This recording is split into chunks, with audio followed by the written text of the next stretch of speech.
How you doing? Thank you so much. Nice work. All right, great shot.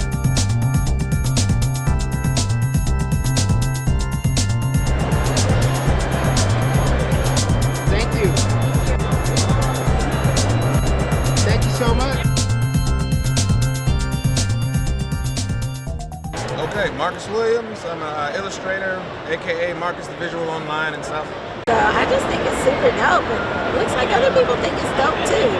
My name is Afua Richardson. I am a comic book illustrator, and you might know some of my work from Black Panther World of Wakanda, X-Men 92, All-Star Batman. My Adidas ND, close as can be. We make a mean team, my Adidas and me. We get around together. We're down forever, and we won't be had when warning bad weather. I spoke those words, and that's why rappers can get snickerdoodle.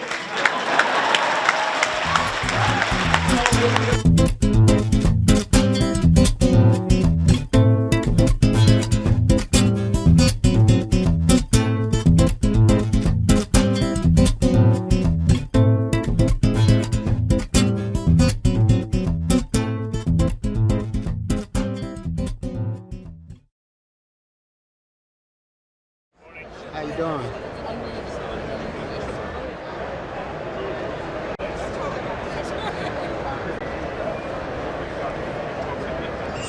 All right, thank you, Fairy Godmother.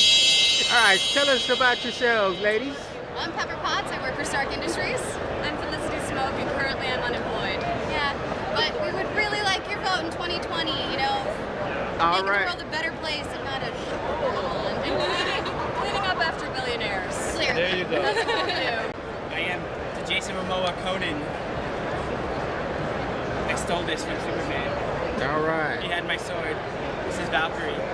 Valkyrie, how you doing? Nice job, you guys. Did you make these yourself? Yeah, she helped me put this together. All right. Great work. All right. Oh, man. Excellent. We'll find him. Here's him. I'm Harley Quinn, Suicide Squad. Poison Ivy. Poison Ivy. Oh, wow. Great job, you guys. Thank you. Thank you.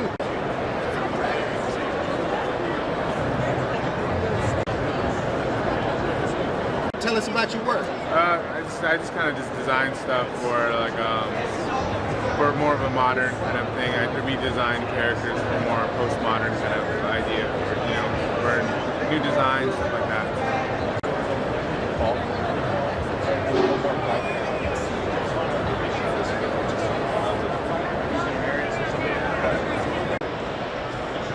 Well, freelance artist out of Columbus, Ohio. I teach as an adjunct at Columbus College of Art and Design. So I do a lot of cover work, character development, storyboarding, sequential art, comics. You know, currently working on my own creative project titled 1500.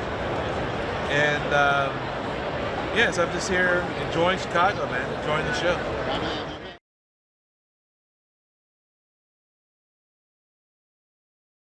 For me, it's, you know, it's necessary.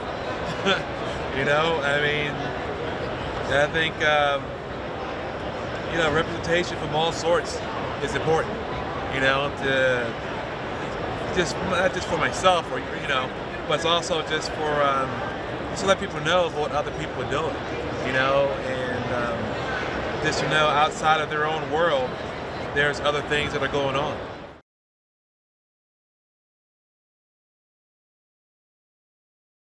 It's good. I mean, I love to see, you know, it's definitely getting better, a little bit more recognition, I would say. But again, to me, it's always sort of been there, but not maybe as exposed as it is today. But yeah, I mean, it's something that's very necessary, you know, and not something to, definitely isn't something to shy away from, you know. So I'm here, man. So let people know that. Beautiful, beautiful. Thank you, brother. Appreciate it. All right.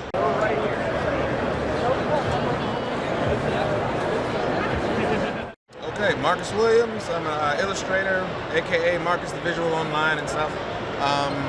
We're here, of course, promoting Tuskegee Years, independent comic that me and this guy, Greg Burnham, produce. It's a futuristic sci-fi action adventure set 80 years from now. 5 pilots are being trained by a descendant of the Tuskegee Airmen. It's an all-ages book. They're going to get some amazing jets to transform into giant robots. So we got this nice marriage between history and sci-fi and action adventure. So really good, all ages, you know, Jedi mind trick. You're learning, but you don't know you're learning. So it works out really well. But yeah, just promoting some good art, man, and trying to meet some cool people. How do we reach more young black kids to get them interested and get them the training to actually work on this level?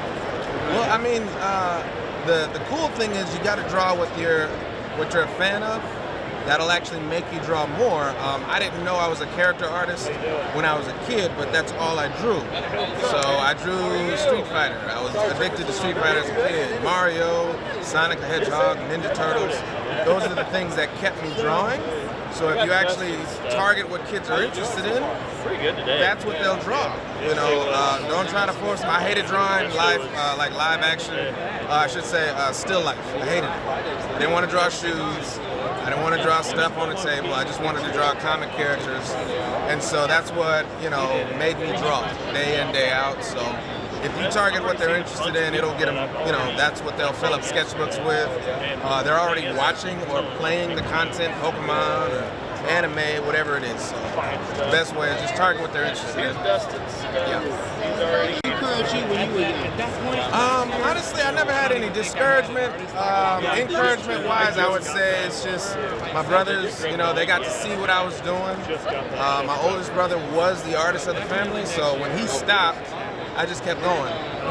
But it was really, you know, for me, I drew for myself. It's what I enjoyed doing, so no one had to push me to do it. They had to push me to stop. Thank you, Marcus. Absolutely. Right now. Unless they change the venue.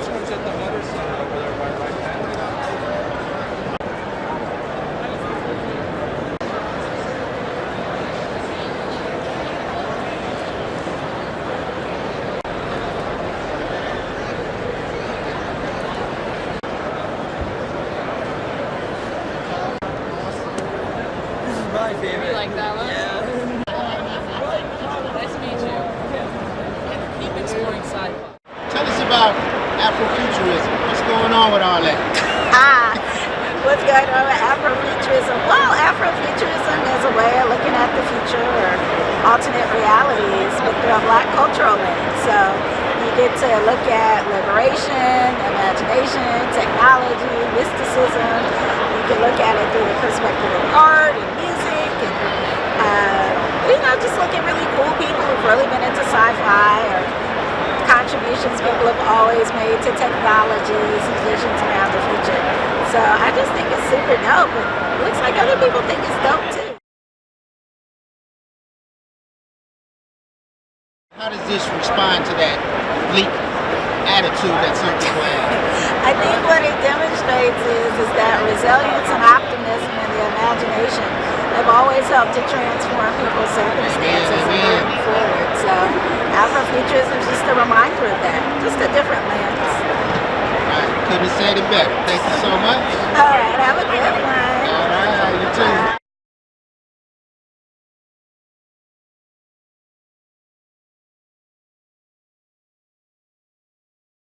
What brought you out to Comic-Con today? Well, a great experience for the kids. Pass it on down to the future and let them come out and enjoy see the superheroes. And Family time. Family time. Good old quality. Say fun. Oh, you just want to act. I'm sure they've been walking a lot. Yeah. It's a big space. Yeah. All right. Well, good. Thank y'all for coming out. Thank you. Okay.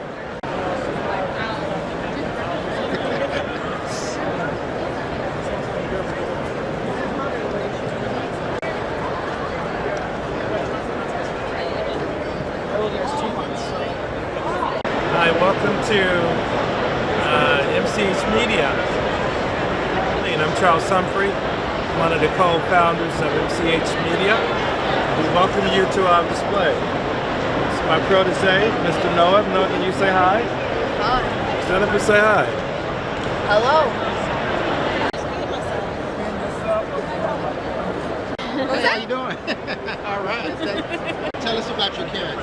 Thank you. I'm Maleficent, and I'm the main villain in the animated series of Sleeping Beauty. How long have you been doing cosplay?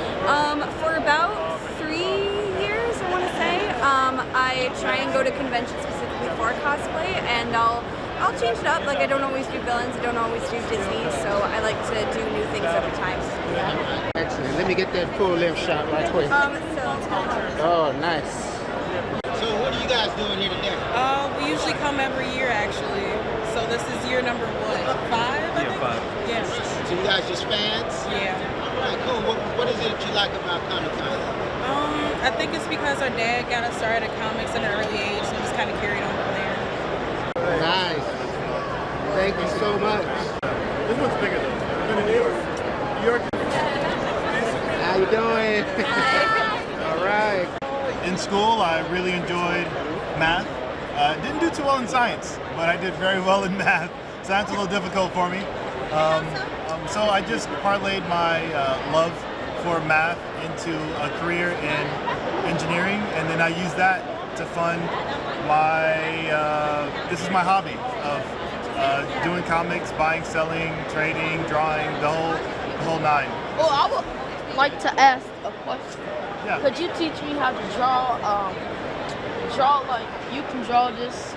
Now, because I can't draw a lick, I can just draw a stick animation. Yeah?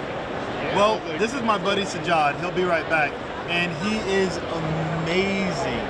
He is an amazing artist. And yes, I will talk to him. And if you want, I'll have him give you a quick tour, a quick lesson. He's a little booked right now for the con, but we'll make some time for you. We'll give you a quick lesson, if you will. But a lot of it has to do with the schoolings in the inner city. You know, I think you got to get that interest in there, like I said. You got to get them more active. And that, from people like myself who are engineers, we need to get back out into the schools. We need to go there and put it out there that it's doable, it's difficult, but anything worth doing is worth trying, right?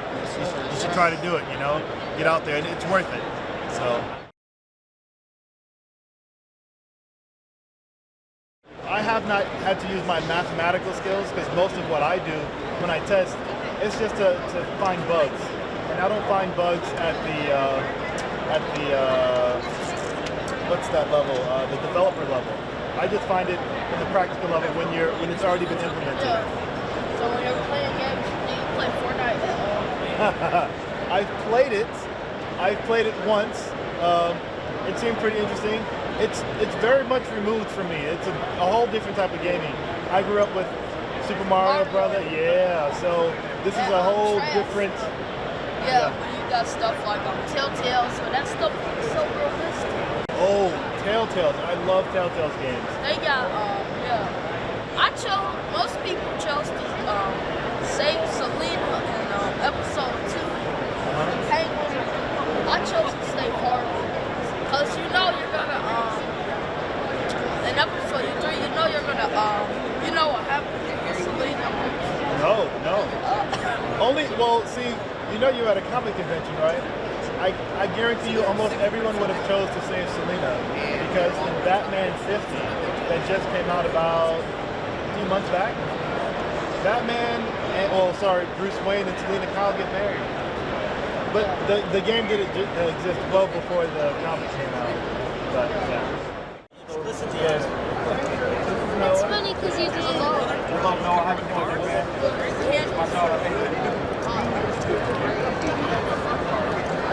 All right, man. Hey, this is great talking to you, man.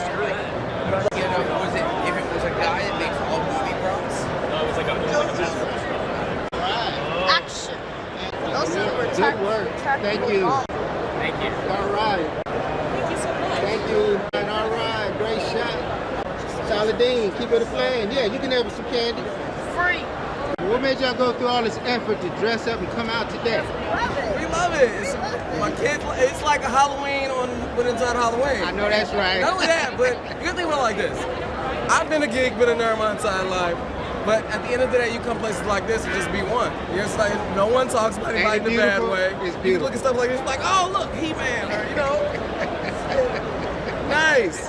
That's like He-Man. That's actually anyway. Anyway. Anyway. It's just a place you can come have fun. The kids love it. We love it. We're big kids. So at the end of the day, this is a place to come. Yes, sir. Well, thank you so much. Y'all enjoy yourself. You too.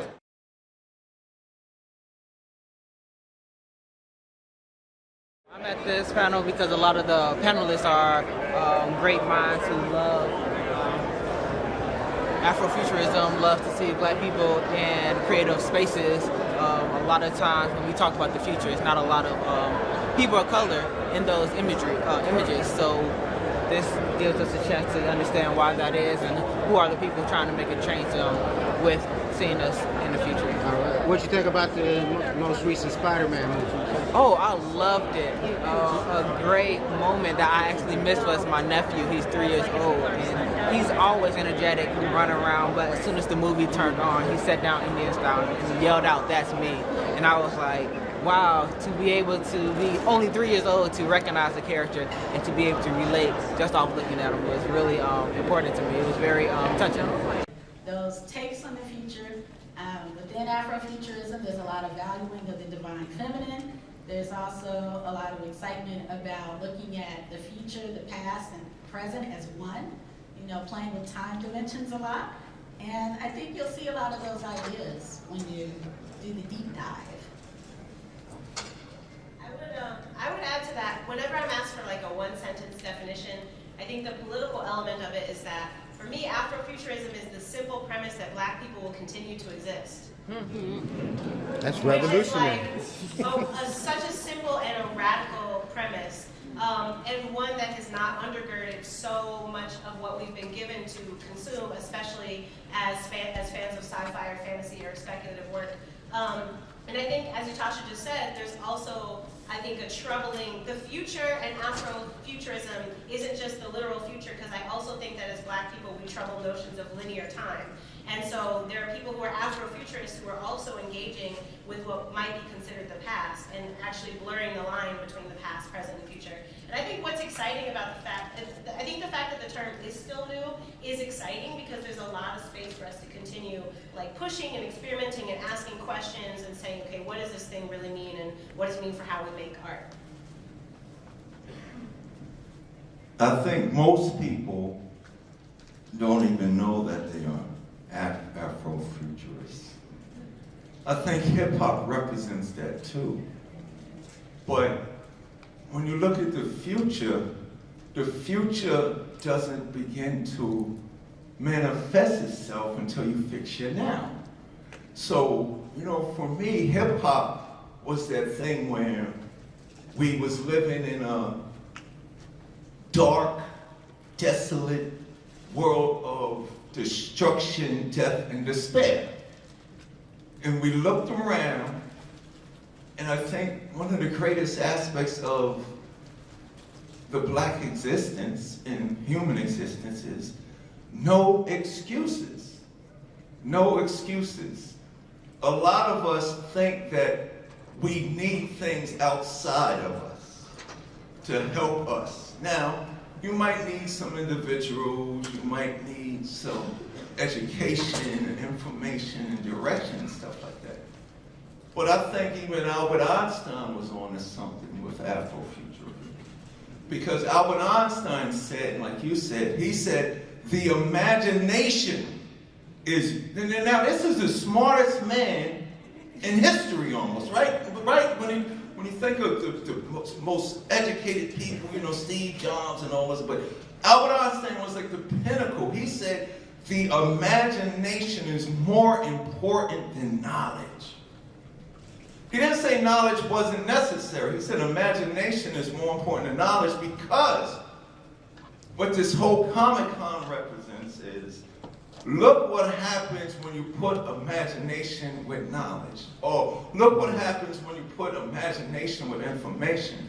So the whole hip-hop thing that defines the black existence was able to transform itself from just being labeled ghetto music. Or, you know, in the beginning hip-hop was black ghetto music. But now it's the #1 music on the face of the earth. Yes, sir. And, you know, hip-hop itself, but also just music and the arts and everything, dictates what people drive, what they wear, how they walk, how they're going to talk, what they smoke, what they eat, and all of that. So it's a way of life.